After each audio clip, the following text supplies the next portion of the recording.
Hey there, welcome to the Desert Life. I am Renee the Realtor. Thank you so much for joining me this week. It's Thanksgiving week. Thanksgiving was just a few days ago. I hope that you had a really fantastic Thanksgiving with your family and friends. I had a great time. Did you eat too much? I know that I did. I only allow myself Thanksgiving and Christmas to really overindulge, and so I enjoyed every bite. So I hope you had a good time with your family and friends. Now look, if you are not a part of the Desert Life family, please take this time to hit that subscribe button, click the thumbs up, and please share this channel with your family and friends. I really appreciate your support. So as always, before we look at the numbers for this week, I want to talk about an article that was on CNBC. It talked about how the Fed members were anticipating or maybe projecting on increasing the rates based on some minutes that were released earlier in the month. And I talked about this in my past videos, basically over the past month and a half, about interest rates going to increase over the next year, sometime in 2022. Me personally, I really think that they're going to increase sooner. I just make my observations, I do my research, make my observations from different sources, and make my opinion, right? And so my opinion is I think that the interest rates are going to increase sooner. There's a lot of things that are happening in the economy right now. The Omicron variant of the COVID, they just announced that within the past few days. So that's something that we may have to be dealing with from a global aspect. And then we know that there are some supply chain issues. Inflation is at its highest that it's ever been. Inflationdata.com reported that as of October of this year, the inflation was around 6%. And so that is extremely high. And then we have employment rate is down. Unemployment rate is down, but it is still higher than it was in the pre-pandemic. So there's a lot of things that are happening with the economy. A lot of things are happening globally. Again, this is just my opinion. I really don't think there's anything to sustain the economy. So I think the interest rates are going to go up, and that's in turn going to affect your buying power, including buying homes, right? Interest rates going to go up. So that means it's going to be more expensive to buy a home. So I did see another report on CNBC that mortgage applications have increased.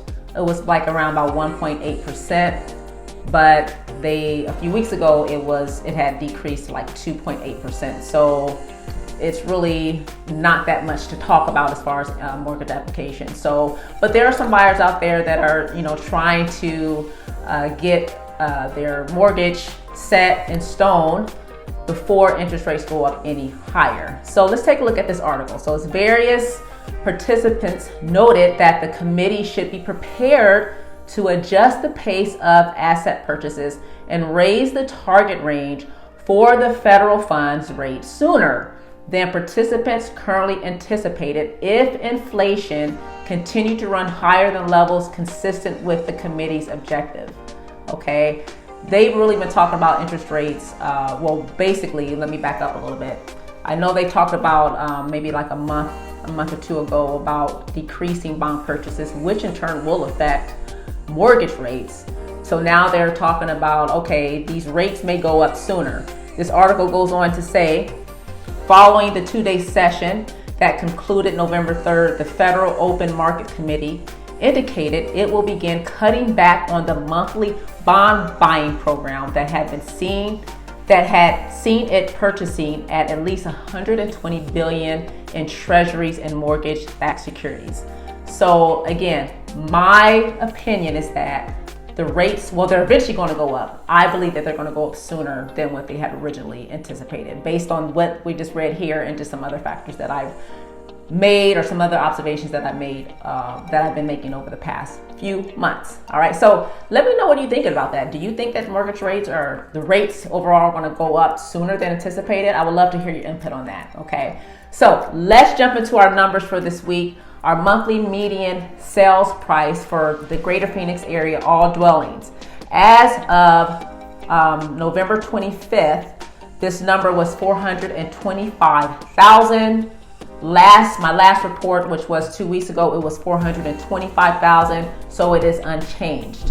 Now, when we look at that number for single family homes only, still the greater Phoenix area, single family homes only, it is 450,000 as of November 25th.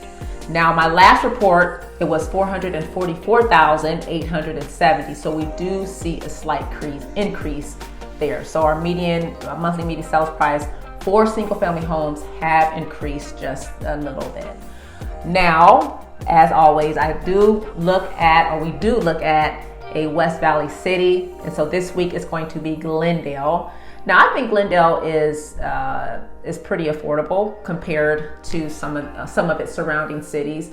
There are some new developments, quite a few new developments that are happening right now in Phoenix. We have some builders like Taylor Morrison, Pulte Homes, Richmond American Homes, just to name a few, that are building in Glendale. And so it's up and coming. So it's a great time to get into Glendale if you can. The homes are reasonably priced. So let's take a look at the monthly median sales for Glendale. This is for all dwellings as of October. Going back a little bit, as of November 25th, it was 395,000. Now this is all dwellings. Now when we compare that to last month, October, it was 390,000, so just a slight increase there. Now, if you're interested in a single family home in Glendale, the monthly median sales price was, as of October, I keep saying October. I don't know why I keep saying October. This year's almost to an end. I don't know, maybe I don't want the year to end. But anyway, as of November 25th, the monthly median sales price was 414,490. And in October, it was 405,000. So we do see an increase there. So I think that's still reasonable, especially when we compare it to its surrounding cities. I mean, in Phoenix alone, the monthly median sales price is 425. So Glendale is below that. So like I said, Glendale is a nice area, a lot of new developments there. All right. So we always